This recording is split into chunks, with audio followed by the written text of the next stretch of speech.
Once upon a time. All stories begin with once upon a time.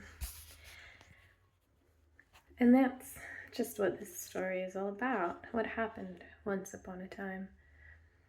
Once you were so small that even standing on tiptoes, you could barely reach your mother's hand. Do you remember? Your own history might begin like this. Once upon a time there was a small boy or small girl, and that small boy was me. But before that you were a baby in a cradle. You won't remember that, but you know it's true. Your father and mother were also small once, and so was your grandfather and your grandmother a much longer time ago, but you know that too. After all, we say they are old, but they too had grandfathers and grandmothers, and they too could say once upon a time, and so it goes on further and further back. Behind every once upon a time there is always another. Have you ever tried standing between two mirrors? You should. You will see a great long line of shiny mirrors, each one smaller than the one before, stretching away into the distance, getting fainter and fainter so that you never see the last. But even when you can't see them anymore, the mirrors still go on. They are there, and you know it. And that's how it is with once upon a time. We can't see where it ends. Grandfather's grandfather's grandfather's grandfather. It makes your head spin. But say it again slowly, and in the end you'll be able to imagine it. Then add one more. That gets us quickly back into the past, and from there into the distant past, but you will never reach the beginning, because behind every beginning there's always another once upon a time. It's like a bottomless well. Does all this looking down make you dizzy? It does me. So let's light a scrap of paper and drop it down into that well.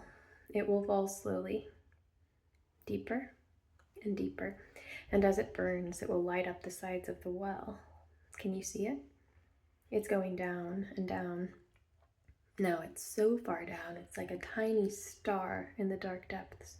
It's getting smaller and smaller, and now it's gone. Our memory is like that burning scrap of paper.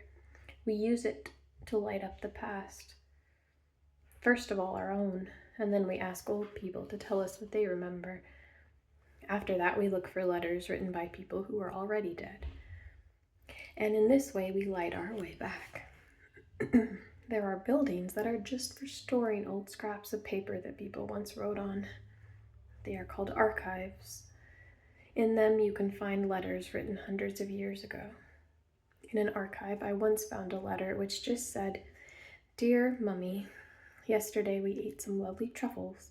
Love from William." William was a little Italian prince who lived 400 years ago. Truffles are a special sort of mushroom.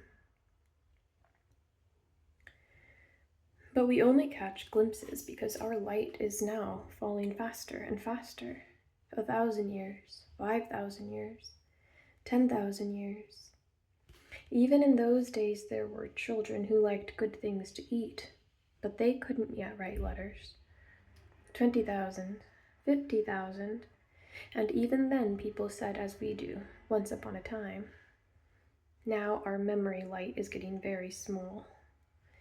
And now it's gone.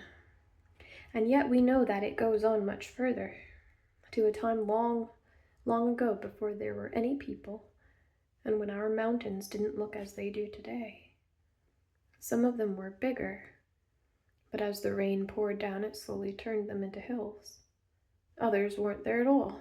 They grew up gradually out of the sea over millions and millions of years. But even before the mountains, there were animals, quite different from those of today. They were huge and looked rather like dragons. And how do we know that? We sometimes find their bones deep in the ground. When I was a schoolboy in Vienna, I used to visit the Natural History Museum, where I loved to gaze at the great skeleton of a creature called a Diplodocus. An odd name, Diplodocus, but an even odder creature. It wouldn't fit into a room at home, or even two for that matter. It was as tall as a very tall tree, and its tail was half as long as a football pitch. What a tremendous noise it must have made as it munched its way through the primeval forest. But we still haven't reached the beginning. It all goes back much further, thousands of millions of years. That's easy enough to say, but stop and think for a moment. Do you know how long 1 second is? It's as long as counting 1, 2, 3. And how about 1,000 million seconds? That's 32 years. Now try to imagine 1,000 million years. At that time, there were no large animals, just creatures like snails and worms. And before then, there weren't even any plants. The whole earth was a formless void. There was nothing, not a tree, not a bush, not a blade of grass, not a flower, nothing green. Just barren desert rocks and the sea. An empty sea. No fish, no seashells, not even any seaweed. But if you listen to the waves, what do they say? Once upon a time. Once the earth was perhaps no more than a swirling cloud of gas and dust, like those other far bigger ones we can see today through our telescopes. For billions and trillions of years, without rocks, without water, and without life, that swirling cloud of gas and dust made rings around the sun. And before that, not even the sun, our good old sun, was there.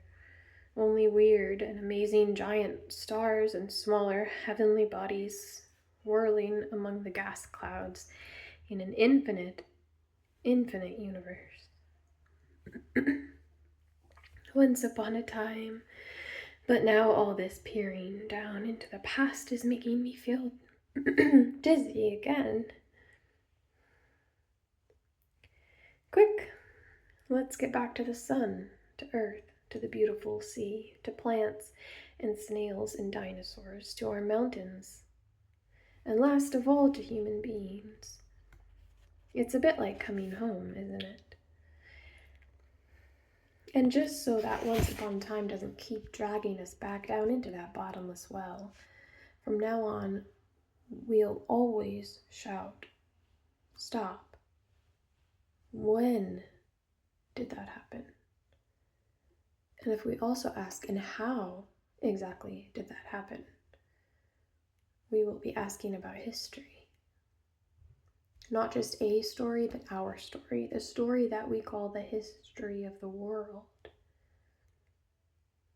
Shall we begin?